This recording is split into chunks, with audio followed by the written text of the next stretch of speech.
I stood in the corner of my parents' living room, holding a glass of sparkling cider that had gone warm in my hand. The annual Chen family holiday party was in full swing. 70 relatives crammed into a house designed for 20, the smell of roasted duck and ginger mingling with expensive perfume and judgment. "Emily, dear, come here." Mom's voice cut through the noise. She was standing near the grand piano with Aunt Sarah, Uncle Robert, and a cluster of cousins I barely recognized. Her smile was bright and sharp as a scalpel. "Tell everyone about your new job." I'd been dreading this moment since I walked through the door 3 hours ago. "I work at Metropolitan Hospital," I said simply, keeping my voice neutral. "She's being modest." Mom laughed, that particular laugh that meant she was about to say something cutting disguised as affection. "She just answers phones at the hospital. Barely makes minimum wage, but we're proud she's finally employed after all that schooling." The way she said schooling made it sound like I'd wasted a decade finger painting. Aunt Sarah patted my arm with condescending sympathy. "At least it's honest work, dear. Not everyone can be successful like your brother." My brother David chose that moment to swagger over, fresh from closing a real estate deal he'd already mentioned 12 times that evening. At 32, he was the family's golden child, successful, charming, married to a lawyer, and absolutely insufferable. "Hey, Em." He clapped me on the shoulder hard enough to make me wince. "Still taking appointments at the hospital front desk? School. Someone's gotta do the grunt work, right?" "I don't actually work at the front desk," I started, but Mom was already talking over me. "We tell people she's in healthcare," Mom confided to Aunt Sarah in a stage whisper everyone could hear. "It sounds better than receptionist. Though honestly, after we spent all that money on her education, we thought she'd amount to more." I'd heard variations of this speech for the past 6 years. Ever since I'd stopped explaining what I actually did. It was easier to let them believe whatever they wanted than to watch them dismiss the truth. "Remember when she said she wanted to be a brain surgeon?" Uncle Robert chimed in, swirling his whiskey. "We all thought that was adorable." "Children have such wild dreams," Aunt Sarah sighed. "It's hard when they have to face reality." My cousin Jennifer, 3 years younger, recently promoted to assistant manager at a boutique, gave me a pitying look. "It must be hard, Emily. Seeing everyone else succeed while you're stuck answering phones.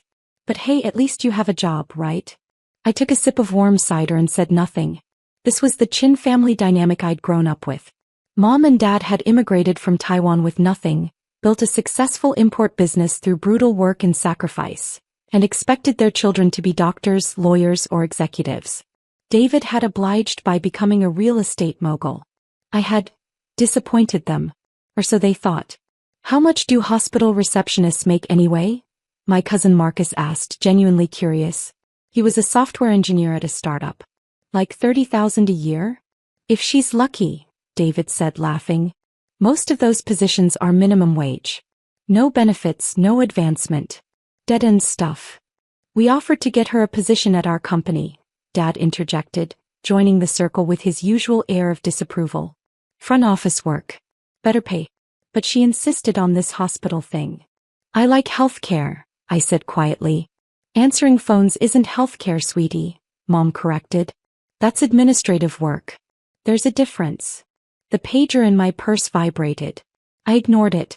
It was probably just another routine consult that one of my residents could handle. "The worst part," Mom continued, warming to her favorite topic, "is that we paid for all that fancy education. 7 years of university. And for what? So she could schedule appointments."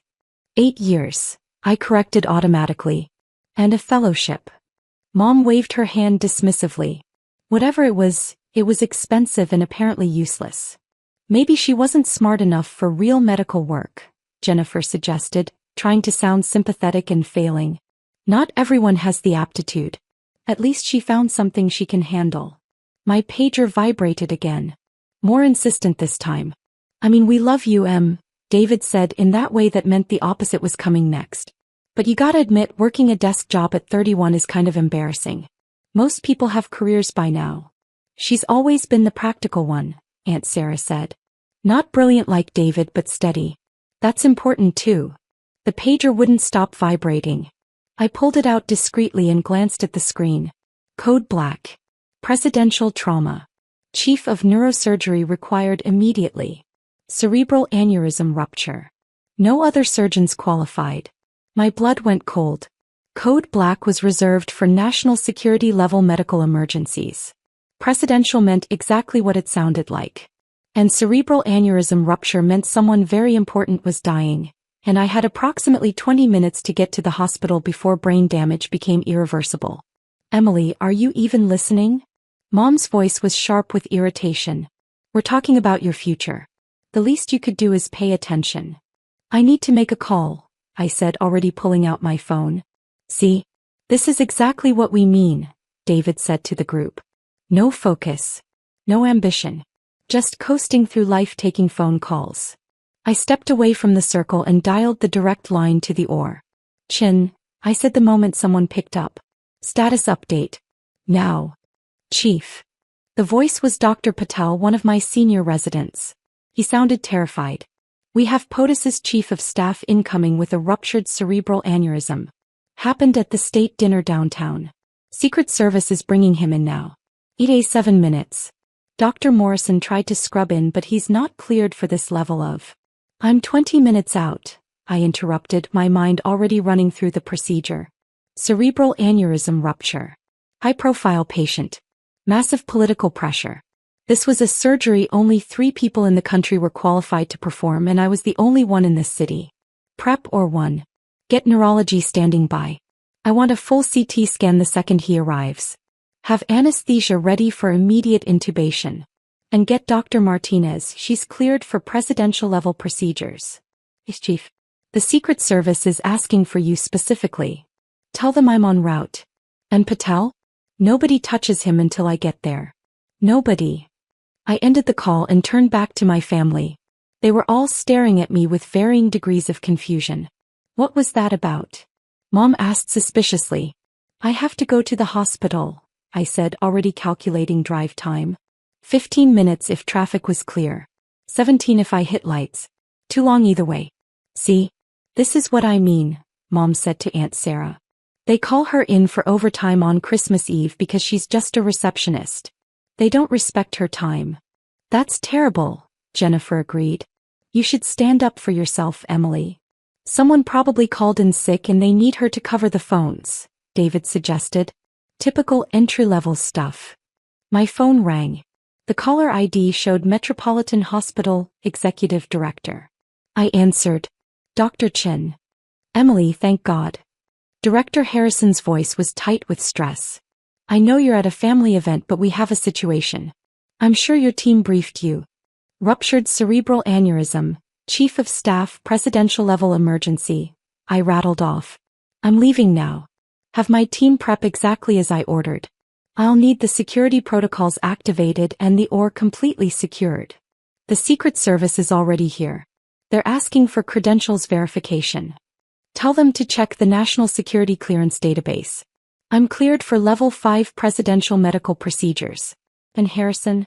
Get the media blackout in place. Nothing about this leaks until I say so. Already done. We're calling it a routine VIP admission. Good. I'll be there in 14 minutes. I hung up and looked at my family. They were all frozen, staring at me like I'd started speaking Martian. Emily, Mom said slowly, who were you just talking to? I really do have to go, I said, grabbing my coat. There's an emergency at the hospital. What kind of emergency? Dad demanded. What could a receptionist possibly?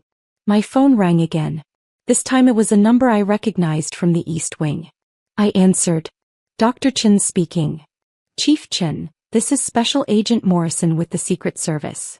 The voice was clipped and professional. We have a code black situation with a cabinet-level official.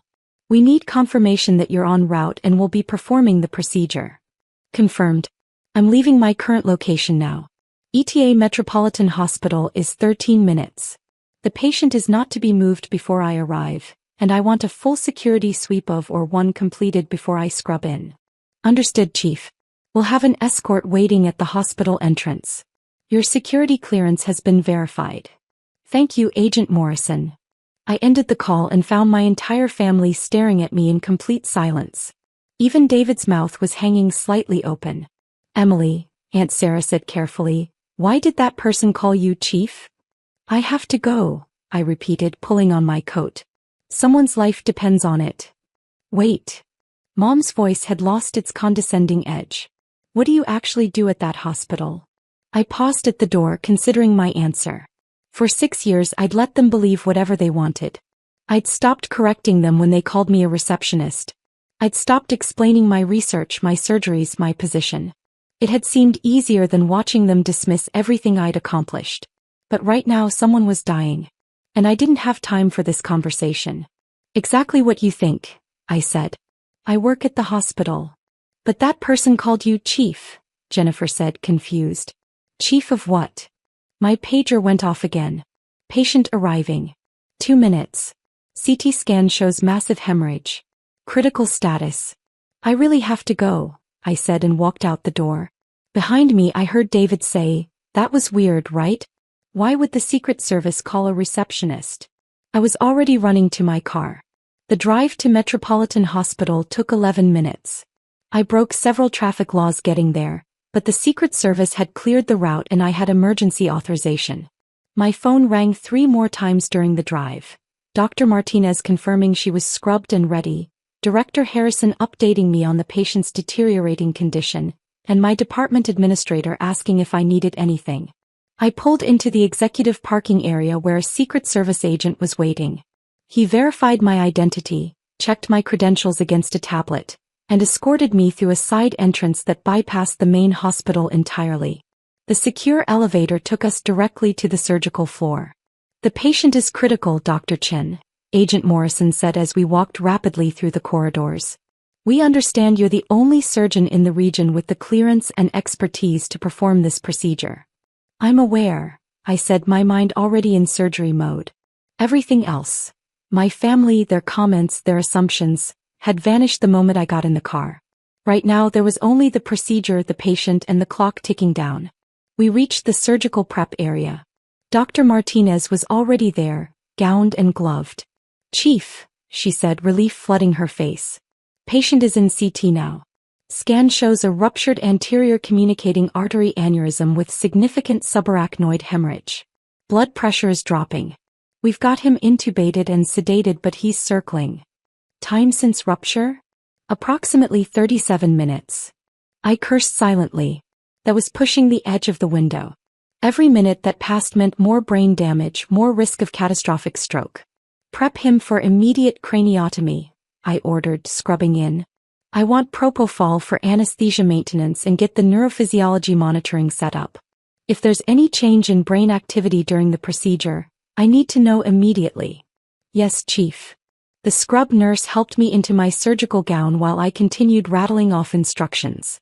This was the part one loved. The absolute clarity of emergency medicine. No ambiguity. No politics. Just skill, knowledge, and the steady rhythm of surgical precision. CT images are up, Dr. Patel called from the monitoring station. I studied the scans while finishing my scrub. The aneurysm had ruptured catastrophically, bleeding into the subarachnoid space. The blood was putting pressure on critical brain structures. If I didn't relieve that pressure and clip the aneurysm in the next hour, the patient would suffer irreversible brain damage or death. Or, one is ready, the surgical coordinator announced. Let's move. I walked into the operating room where my team was assembled. Dr. Martinez as my primary assist, Dr. Patel monitoring neurology, 2 scrub nurses, an anesthesiologist, and a perfusionist standing by in case we needed to go on bypass. Around the perimeter, Secret Service agents stood at discrete stations, watching everything. The patient was already positioned, head immobilized in the cranial fixation device. Monitors beeped steadily, showing vital signs that were concerning but stable. All right, everyone, I said, positioning myself at the head of the table. This is a ruptured anterior communicating artery aneurysm in a 63-year-old male. Significant hemorrhage, moderate vasospasm. We're going to do a pterional craniotomy, evacuate the hematoma, and clip the aneurysm. Estimated procedure time is 4 to 5 hours. Questions? No one spoke. Good. Let's save a life. I held out my hand and the scrub nurse placed the scalpel into my palm. The surgery was intricate and demanding. Every move had to be precise. The brain tolerates no errors. I worked steadily, opening the skull, retracting tissue, navigating through the complex architecture of blood vessels and neural tissue. Dr. Martinez anticipated my needs perfectly, handing me instruments before I asked, suctioning blood to keep my field of view clear. 3 hours in, I finally visualized the aneurysm, a balloon of weakened blood vessel wall, ruptured and bleeding. Carefully, delicately, I isolated it from the surrounding tissue. "Clip," I said. The scrub nurse placed the titanium aneurysm clip into my hand. This was the critical moment. I had to position the clip across the neck of the aneurysm, cutting off blood flow without damaging any of the dozen critical vessels surrounding it. I placed the clip, checked the position, adjusted slightly, checked again. "Clip is secure," I announced. "Blood flow to the aneurysm is stopped. Dr. Patel, neurology readings. All normal, Chief. No changes in brain activity. Excellent. Let's evacuate the remaining hematoma and close." Another 90 minutes of meticulous work. Finally, I stepped back from the table. "That's it," I said. "Close him up, get him to neuro ICU and monitor him continuously for the next 48 hours. I want updates every 2 hours."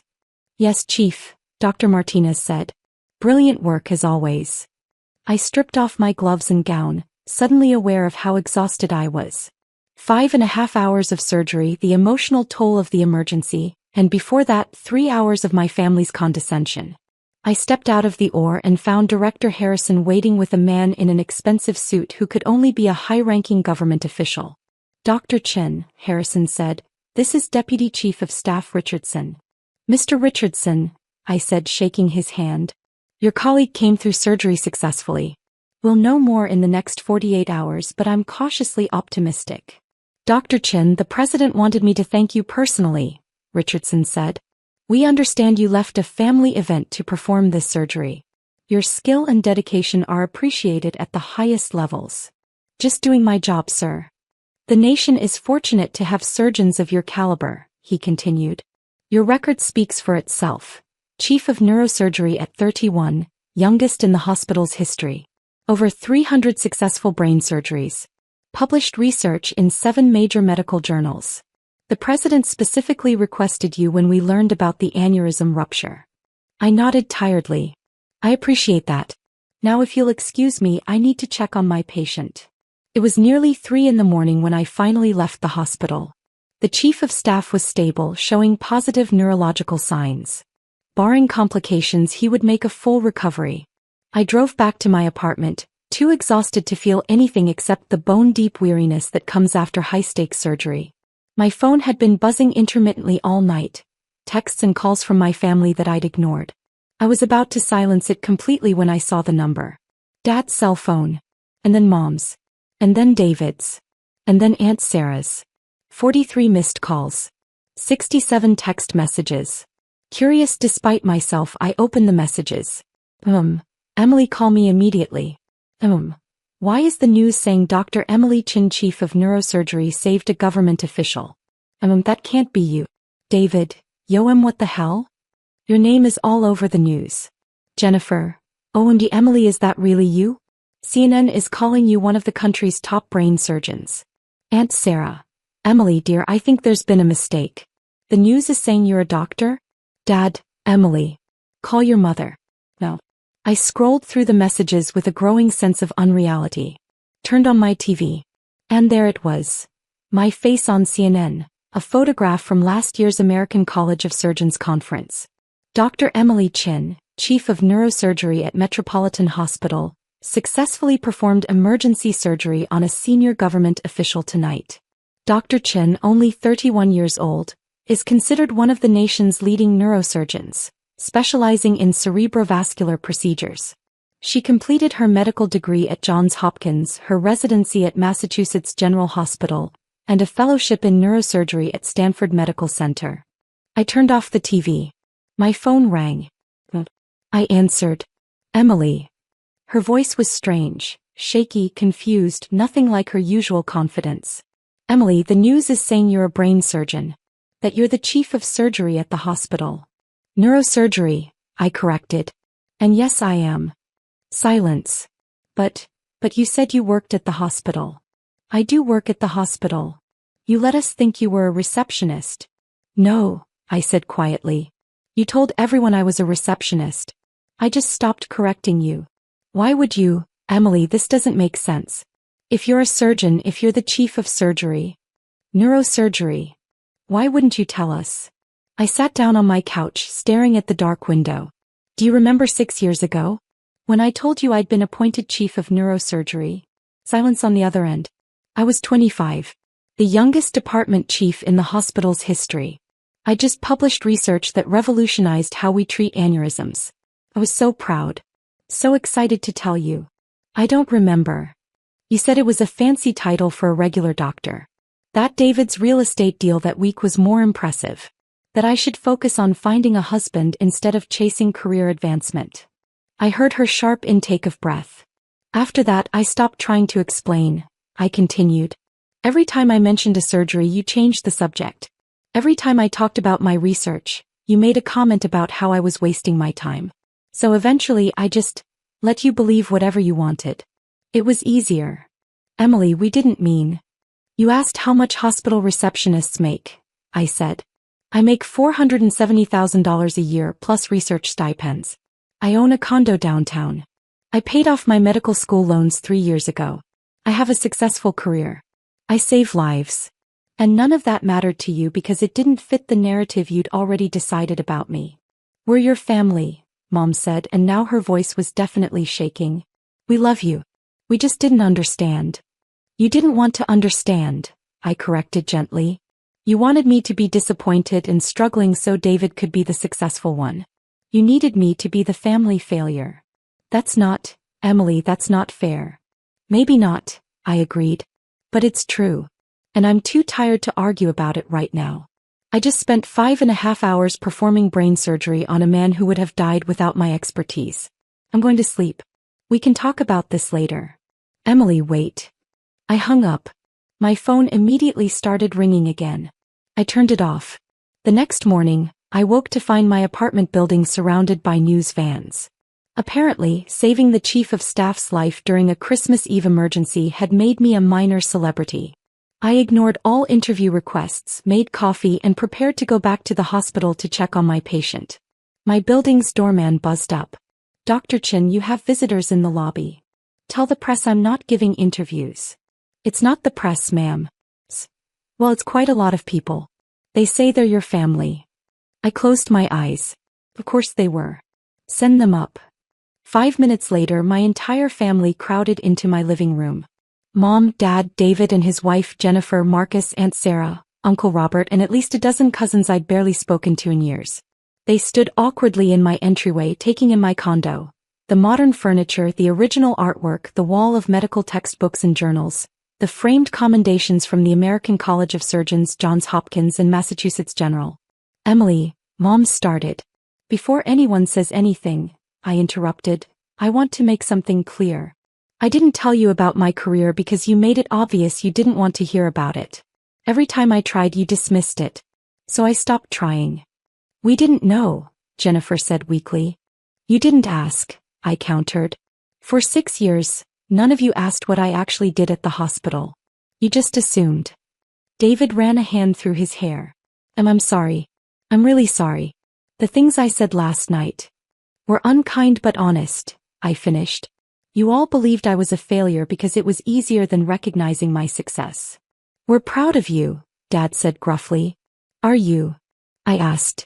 Because yesterday you were embarrassed by me. You told 70 relatives that I barely make minimum wage. You said my education was wasted. You said I wasn't smart enough for real medical work. Aunt Sarah had the grace to look ashamed. Emily, dear, we didn't understand. You didn't try to understand, I said.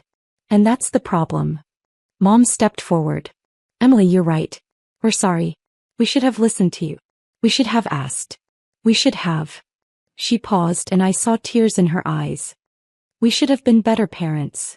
The room fell silent. I don't need you to be proud of me now that you know the truth, I said quietly. I needed you to be proud of me when you thought I was a receptionist. I needed you to respect me regardless of my job title. But you couldn't do that. We can do better, Dad said. If you'll give us the chance. I looked at all of them, my complicated, difficult, judgmental family. The same people who had dismissed and belittled me were now standing in my living room, looking genuinely remorseful. "I have to go to the hospital," I said finally. "I have a patient in neuro ICU who needs monitoring. But I'm willing to have a real conversation. Eventually. When we can all be honest with each other." Mom nodded, wiping her eyes. "We'd like that. One more thing," I added, opening my door. "The next time someone tells you what they do for a living, believe them. And respect them. Regardless of whether it impresses you." They filed out slowly, each one stopping to apologize or say something conciliatory. David hugged me. Jennifer asked if we could have coffee sometime.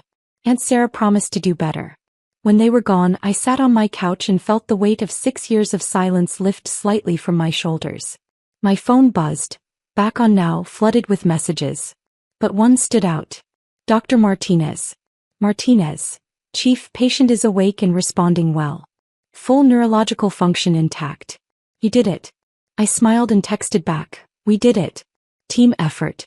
Then I grabbed my keys and headed to the hospital. I had a patient to see, rounds to complete, and a department to run.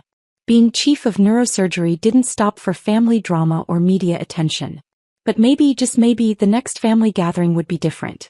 Maybe they'd ask about my work, my research, my surgeries. Maybe they'd listen when I talked about the complexities of the human brain and the privilege of healing it. Or maybe they wouldn't. Maybe some things never change. But that was okay. Because I didn't become a neurosurgeon for my family's approval. I became a neurosurgeon because I loved the work, the challenge, the profound responsibility of holding someone's brain, their entire self, in my hands and making it whole again. And that was enough. Epilogue. 6 months later, I stood at the podium of the annual Chen family reunion, invited for the first time ever to give a speech about my career. Mom introduced me as our daughter, Dr. Emily Chen, chief of neurosurgery at Metropolitan Hospital. I talked about the brain, about the delicate work of surgery, about the patients whose lives I'd saved and the ones I couldn't save. I talked about the years of training, the sleepless nights, the constant learning required to stay at the top of my field. And for the first time, my family listened. After my speech, my youngest cousin, 8 years old, came up to me with wide eyes. "Aunt Emily, can I be a brain surgeon like you?" I knelt down to her level. "You can be anything you want to be. And when you achieve it, don't let anyone make you feel small. Not even family." She nodded seriously. "I won't." I looked up and caught Mom's eye across the room. She smiled at me, a real smile, not the sharp, performative one from before. It wasn't perfect. We still had work to do, conversations to have, old wounds to heal. But it was a start.